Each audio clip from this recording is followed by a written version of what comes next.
اہم ترین ایک فیصلہ عمران خان نے معاشی ماہرین کو طلب کر لیا، تجاویز پیش کرنے کی انہیں ہدایت کر دی اور ملکی صورتحال میں کیسے بہتری لائی جا سکتی ہے۔ معاشی ٹیم میں شوکت ترین ہے، تیمور سلیم جھگڑا ہے، حماد اظہر سمیت دیگر معاشی ماہرین ہیں۔ پی ٹی آئی کے منشور میں بھی اکنامک پیپرز کی تجاویز کو شامل کیا جا رہا ہے اور پی ٹی آئی انتخابی مہم میں عوام کو اس معاشی بحران سے نکلنے کا حل بتائے گی۔ ملکی اور بین الاقوامی جو غیر جانبدار ذرائع ہیں ان کا بھی یہی دعویٰ ہے کہ عمران خان پاکستانی معیشت کو درست ٹریک کے اوپر لے آئے تھے اور اب بھی اگلے انتخابات کے اندر اگر عمران خان جیتتے ہیں، جو کہ لکھا ہوا نظر آ رہا ہے دیوار کے اوپر، تو اگر ان کا راستہ نہ روکا گیا غیر آئینی غیر قانونی طریقے سے، تو وہی پاکستانی معیشت کو اس گرداب سے نکال سکتے ہیں۔ بصورت دیگر آنے والا وقت موجودہ حکومت کی پالیسیوں کے باعث پاکستان کے لیے بڑا ہی خطرناک ثابت ہونے والا ہے۔ اسی دوران پھر یہ جو مارچ میں فسادات کے حوالے سے خبریں آ رہی ہیں، تازہ ترین اپ ڈیٹ یہ بھی سامنے آئی کہ رانا ثناء اللہ کو نواز شریف نے لندن طلب کر لیا۔ بظاہر میڈیا کے رپورٹس تو یہی جاری کی گئی کہ جو پنجاب کے اندر شکست کا سامنا کرنا پڑا نواز لیگ کو، قومی اسمبلی کے اندر کیوں کر عدم اعتماد کامیاب نہیں ہو سکی، اعتماد کا ووٹ کیسے پرویز علیہ حاصل کر پائے، اس کی وجوہات جاننے کے لیے اور اگلے انتخابات کی تیاریوں کے لیے پارلیمانی بورڈ بنانے کے لیے نواز شریف نے رانا ثناء اللہ کو طلب کیا۔ لیکن ذرائع یہ بھی دعویٰ کر رہے ہیں کہ رانا ثناء اللہ کو پنجاب کے اندر خاص طور پر حالات خراب کرنے کے حوالے سے کچھ اہم ترین ٹاسک دیے جانے کا امکان ہے۔ ماضی میں بھی رانا ثناء اللہ اس قسم کے کئی وارداتیں ڈال چکے جس کے باعث ملک کے اندر، پنجاب کے اندر جو ہے وہ امن و امان کی صورتحال متاثر ہوئی اور اس حوالے سے ایک پورا ٹریک ریکارڈ ہے ان کا، اور پاکستان تحریک انصاف کے جو رہنما ہیں بارہا ثبوتوں کے ساتھ ان کا یہ جو ریکارڈ ہے وہ عوام کے سامنے پیش کرتے رہے۔ تو یہ ہے جناب وہ صورتحال کہ جس صورتحال کے اندر پھر ایک اور جو ہے وہ میڈیا رپورٹ بھی سامنے آئی، کچھ ذرائع کی جانب سے یہ دعویٰ کیا گیا کہ نواز لیگ کے سینئر رہنما اور سابق وزیر اعظم شاہد خاقان عباسی نے نواز لیگ چھوڑنے کا فیصلہ کر لیا ہے اور شاہد خاقان عباسی مفتاح اسماعیل کو ہٹانے، ملکی معیشت جو خراب ہے اس صورتحال سے اور گزشتہ 8 ماہ کے دوران خود کو سائیڈ لائن کیے جانے پر جو ہے وہ نالاں ہیں۔ میڈیا رپورٹس یہ بتاتی ہیں کہ شاہد خاقان عباسی نے کراچی میں 3 اجلاس کیے، نئی جماعت جو ہے وہ بنانے جا رہے ہیں، مفتاح اسماعیل بھی ان کے ساتھ ہوں گے، پنڈی ریجن کی انہیں حمایت حاصل ہے، نواز لیگ کے 15 ایم این ایز بھی ان کے ساتھ ہیں۔ دوسری طرف جو سابق وزیر خزانہ مفتاح اسماعیل ہیں کھل کر پارٹی پالیسی کے اوپر بھی تنقید کر رہے ہیں۔ گزشتہ روز انہوں نے نجی ٹی وی کے پروگرام میں بتایا کہ وہ جلد مستقبل کے حوالے سے کوئی فیصلہ کریں گے۔ نواز لیگ آئی ایم ایف کے حوالے سے صحیح فیصلے نہیں کر پا رہی۔ دوسری جانب جو غیر جانبدار سیاسی ماہرین ہیں ان کا یہ کہنا ہے کہ یقیناً یہ ایک بڑی خبر ہوگی اگر شاہد خاقان عباسی ایسا کرتے ہیں، لیکن ان کے خیال میں شاہد خاقان عباسی اتنی جرت نہیں کر سکتے کہ وہ خود کو نواز لیگ، نواز شریف، شہباز شریف، مریم نواز کی غلامی سے علیحدہ کریں۔ ہاں اسی طرح جو ہے وہ معاملات چلتے رہیں کہ گئے بگئے وہ تنقید بھی کرتے رہیں گے اور اس کے ساتھ ساتھ اپنا سیاسی مستقبل بھی نواز لیگ کے اندر بڑھانے کے لیے کوشش کرتے رہیں گے۔ اس ماحول کے اندر عمران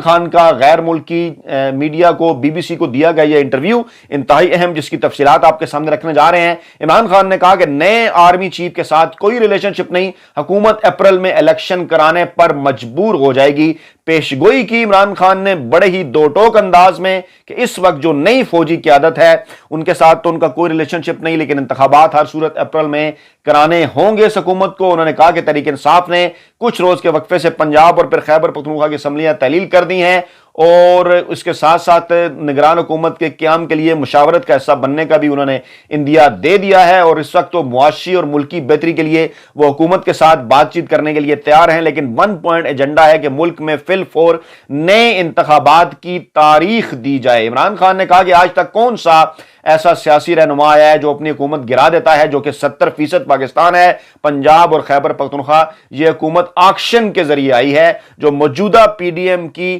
حکومت ہے وہ آکشن کے ذریعے آئی ہے، الیکشن کے ذریعے نہیں۔ انہوں نے کہا کہ شہباز شریف کی حکومت ہارس ٹریڈنگ کے ذریعے آئی، جس نے 25 کروڑ روپے دے کر لوگوں کو خریدا۔ جنرل باجوہ نے ان کی مدد کی انہیں ہمارے اوپر بٹھانے کے لیے۔ انہوں نے 1100 ارب روپے کے کرپشن کیسز معاف کروائے، ہماری معیشت کا بیڑا غرق کر کے رکھ دیا۔ کبھی پاکستان کے معاشی حالات ایسے نہیں تھے، ایسے نہیں رہے جیسے آج کر دیے گئے ہیں۔ انہوں نے کہا کہ ایک ہی حل ہے تمام مسائل کا، صاف اور شفاف انتخابات۔ جب تک پاکستان میں الیکشن نہیں ہوتے، یہ نہ اندر سے کوئی سرمایہ کار کاروباری شخصیت ان پر اعتماد رکھتا ہے، نہ باہر سے کوئی ان پر اعتماد رکھتا ہے۔ ملک کی موجودہ جو معاشی صورتحال ہے وہ اس بات کا ثبوت ہے۔ جو تاجر پھٹ پڑے گورنر اسٹیٹ بینک کے سامنے وہ اس بات کا ثبوت ہے۔ عمران خان نے کہا کہ ہم ایک دلدل میں ڈوبتے جا رہے ہیں، سری لنکا جیسی صورتحال سے بچانے کے لیے حل ایک ہی ہے، فری اینڈ فیئر الیکشن، اسی وجہ سے ہم نے اپنی 2 حکومتیں گرائی ہیں۔ اور اس کے بعد جناب ملک کے سیاسی تجزیہ نگاروں کا بھی یہ خیال ہے کہ تحریک انصاف جو ہے وہ اگست میں اگر جو ہے وہ عام انتخاب چاہتی تو پھر جو ہے وہ ہر صورت چپ کر کے بیٹھ جاتی، لیکن جو ہے وہ اس وقت جو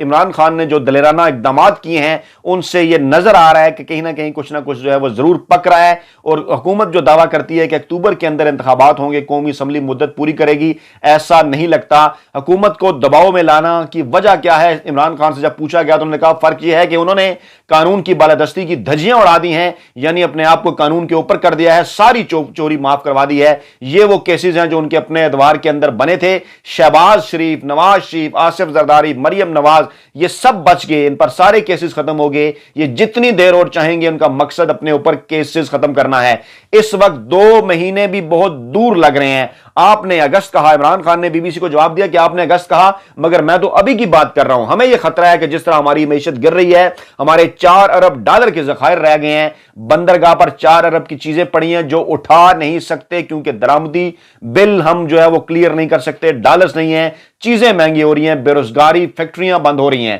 عمران خان نے کہا کہ ہمیں ان کے 2 ماہ اور گزارنا بھی مشکل لگ رہا ہے، اور آپ بات کر رہے ہیں اگست کے مہینے تک کی۔ میری یہ پیشگوئی ہے کہ جو بھی ہو جائے یہ حکومت ہر صورت اپریل کے اندر الیکشن کرانے پر مجبور ہو جائے گی۔ اپریل 2023 میں عام انتخابات کا ہونا اس لیے بھی ہوگا کہ ٹھیک 1 سال پہلے، یہ کچھ تجزیہ نگار کہہ رہے ہیں کہ ٹھیک 1 سال پہلے اسی مہینے قومی اسمبلی میں عمران خان کے خلاف تحریک عدم اعتماد منظور کی گئی تھی اور ان کی حکومت چلی گئی تھی، یعنی وہ گزشتہ 1 سال سے پورے ملک میں قبل از وقت انتخابات کا مطالبہ کر رہے ہیں۔ اور اگر اپریل کے مہینے کے اندر انتخابات ہوتے ہیں تو گویا اس حکومت کو، موجودہ پی ڈی ایم کی حکومت کو پورا 1 سال ملے گا، اور اس پورے 1 سال کی جو اس حکومت کی کارکردگی ہے وہ ہے جناب آپ کے سامنے۔ سابق وزیر اعظم نے اس بات کا بھی دعویٰ کیا کہ اسٹیبلشمنٹ نے پورا زور لگایا کہ وہ نون لیگ کے وزیر اعلیٰ بن جائیں۔ پرویز الہی کے متعلق عمران خان نے کہا کہ پرویز الہی پر اسٹیبلشمنٹ نے پورا زور لگایا کہ وہ نون لیگ کے وزیر اعلیٰ بن جائیں، یا وزارت اعلیٰ عمران خان کے کہنے کے باوجود نہ چھوڑیں۔ ہم نے فیصلہ کیا تھا ہم اسمبلیوں کو تحلیل کریں گے، مگر پرویز الہی نے ہم سے وفاداری نے